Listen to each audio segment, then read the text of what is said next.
Umuntu omnyama ivuka ebuthongweni ithatha ubungcwele bayo ibuka izinto ngendlela ephusile ngendlela enobuhlakani obumangalisayo ngoba thina sabekhethelo emazulwini kumveli iqali ingakho namhlanje ngithi ke ngisizeni abantu abadala namhlanje uthi konke engizokusho kungabi ukwazi nokuhlakanipha kwami kepha kube intando yenu ngiholwe yinina mina ngivula umlomo bese niyakhuluma nina nithe mina ngusawoti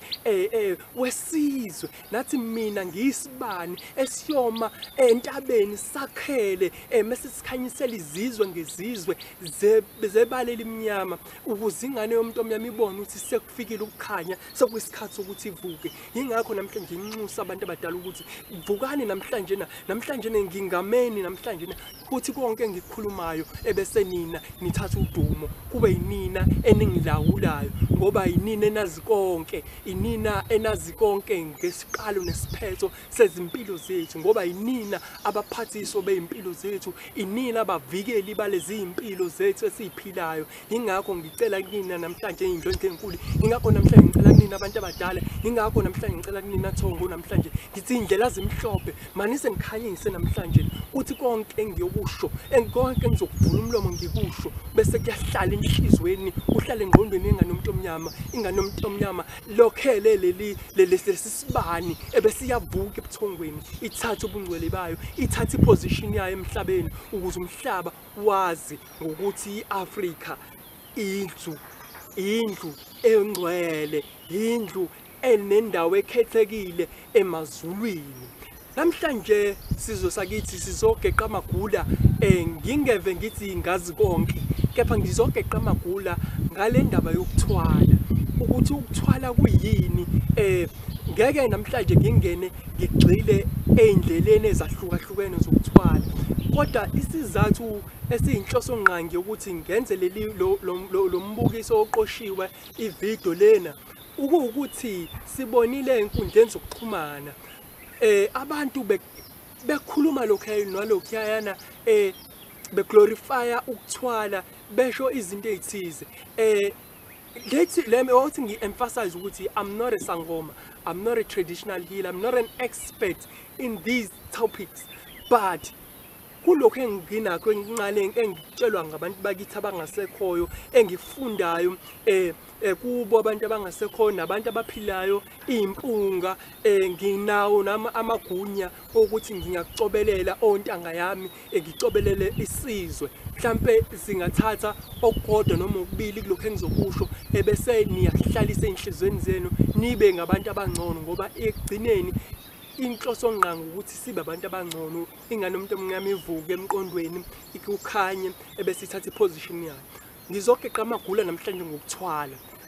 ake ngiqale ngokuthi kuyichilo sizwe semnyama sizwe simpunga sizwe sikaphunga nomageba kuyichilo ukuthi sipende abantu abasebenze kanzima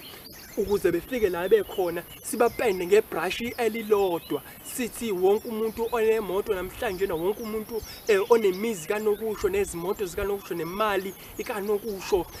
indodla zezimali sithi lo muntu uthwele kuyichilo sizwe semnyama and ezinye zezinto lezi eziyosenza sisalele emuva sihlupheke impilo yethu yonke ngoba thina sesisukile kwiposition yokuthi mesibona umuntu omnyama ompisholo njenganathi driver imoto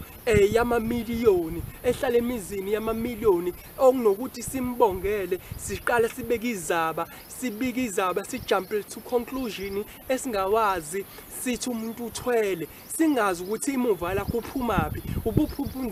abhekena nabo empilweni ukuze afike la ekhona yiziphi izindlela ayisebenzisile ukuthi asuke la ephuma khona azafike la ekhona so kuyichilo ukuthi ndlo emnyama sifike kwiconclusion ukuthi umuntu uthwele uma sephumelele empilweni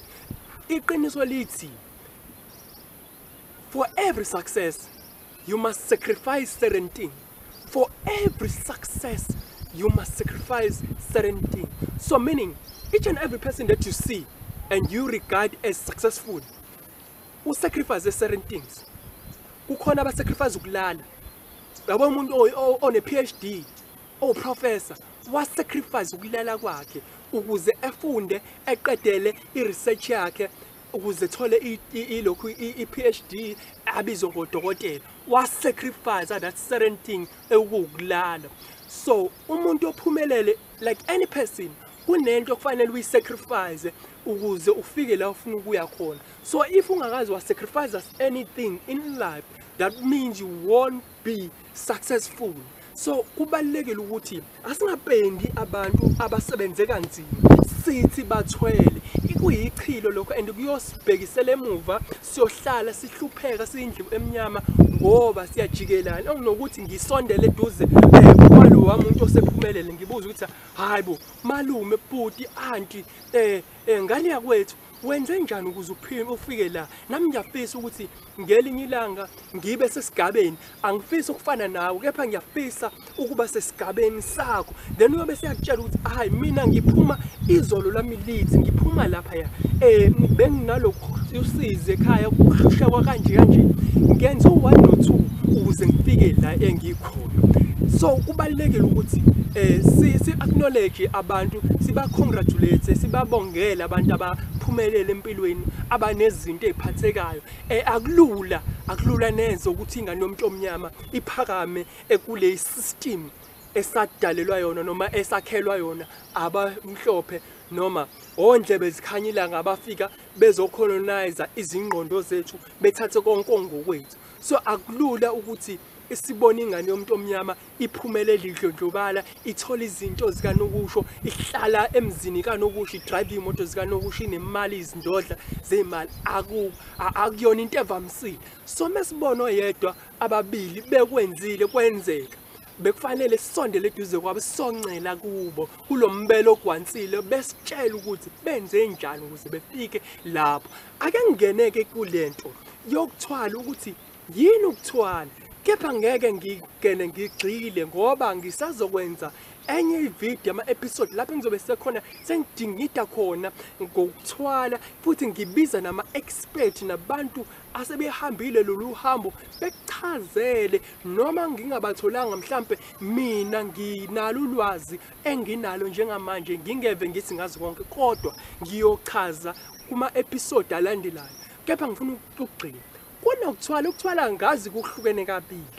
Kunokuthwala la ofike khona wandisa ingcebo yakho noma ufuna ingcebo esheshayo ikona kuthwala lokho okwandile bese kuba khona ukuthwala lokho kwakwenziwa endulo and futhi kusenziwa kwezinye indawo njengomzimkhulu yize noma kungasavumelekile ngokomthetho sisekelo wakulelizwe ukuthwala kwentombi ihanji yokanyiswa kulowamuzi futhi kuyofika kulesikodi sasemandawo kufika amadoda akwacele mhlambe emthwalume afika egebhele lentombi eyithi mase igebhelile lentombi izinsuku nezinsuku mhlambe iyothi mayibuye esikoleni mase bayibamba beyifaka emotweni bese iyoganiswa nalapho iyoduka nje insukwana bukayothi bengazelele abakubo besadinga ukuthi usibanibani ingane yalekha ihambiye esikoleni ishonephi bayothi besadinga kuze kuzwe esangweni kushabakhongi bethi sikhulekile ekhaya sizocela ihlobo esisha ithina bakwacele sibona imbali lapha sabe sesiyayika sesikhile isemagcekeni njengamanje ihlobo isile lapha emagcekeni akwacele. So ngakho ke siyabonga ngalembali ukusikhulisela yona namhlanje nasizokwenza ubulungiswa njengomnini njengendoda eqotho isithumile ukuthi sizophelelisa konke okunye ukuthwala lokho but akusavumelekanga ngoba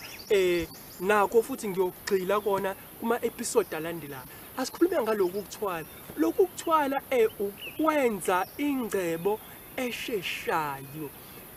kuhlukene nakho. Kukhona abathwala ngoba bethi sengihlupheke kakhulu usizi lwasekhaya lumi ngenhla sengihlupheke kakhulu sengikhale kwanela ngazama imisebenzi ngangayithola engenza lokho nalokho kwangalunga lutho ngakho ke manje sengithatha isinqumo sokuthi ake ngiye uya eMozambique ake ngiye mhlambe eNigeria ake ngiye eMalawi ngiyothola okuyisigubhana ngiyothola inyonga ngiyothola abafana ngiyothola amagundane ngiyothola lokho nalokho okuzongenzela ingcebo esheshayo kungikhiphe kulolu sizi lami yikona kuthwala ke lokho but kukhona abathi mina vele senginamabhizinisi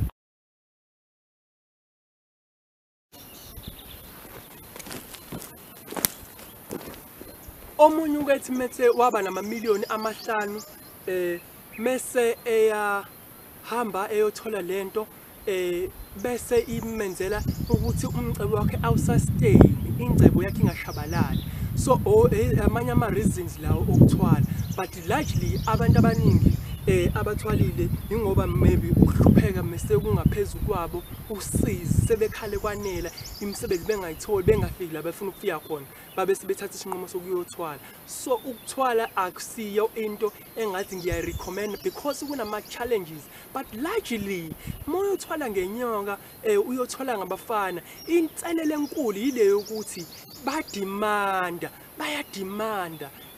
abantu abaningi bangena bazi ukuthi bayifaka kwini ngoba lento idinga ucansi njalo kufanele idinga ukudla lento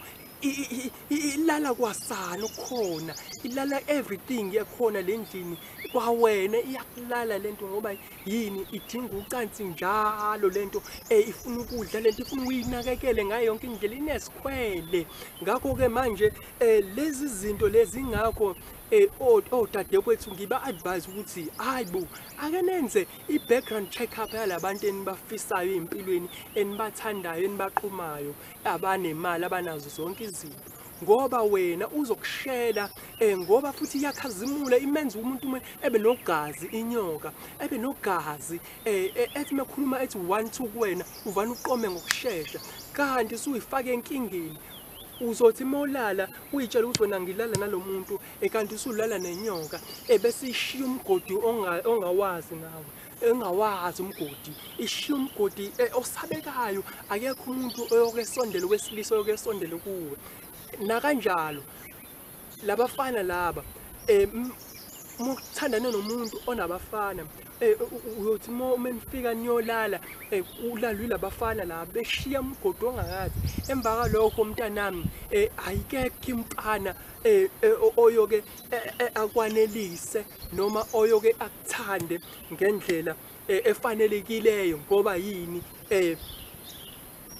lenyoka esifike yenza umonakalo noma labafana sebefike benza umonakalo so ezinye izinto lezi ama disadvantages kodwa kuhle yinhle yona angirecommendeli umuntu lento yinhle entwana yodwa ukuthi iyakwenzela ingcebo esheshayo kodwa inama consequences inama disadvantages amaningi ingakho ngithi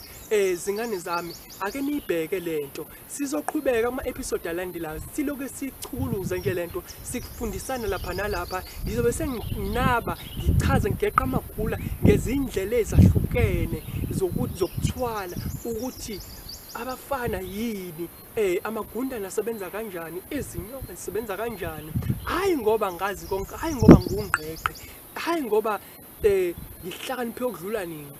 kodwa nami ngiyacathuliswa ngiyakhanyiselwa abakithi abangamileyo kanye nezingwevu eziphilayo kuleli lengabade engifikayo ngizoncela kulombele wabo okwansileyo bengakwanduleli lo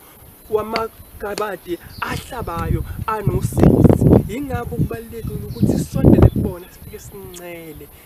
please subscribe in our YouTube channel Ask Young People Debate and also check our Facebook page School Coma Foundation. Thank you so much. Nina kupenda anzina yanga jambo.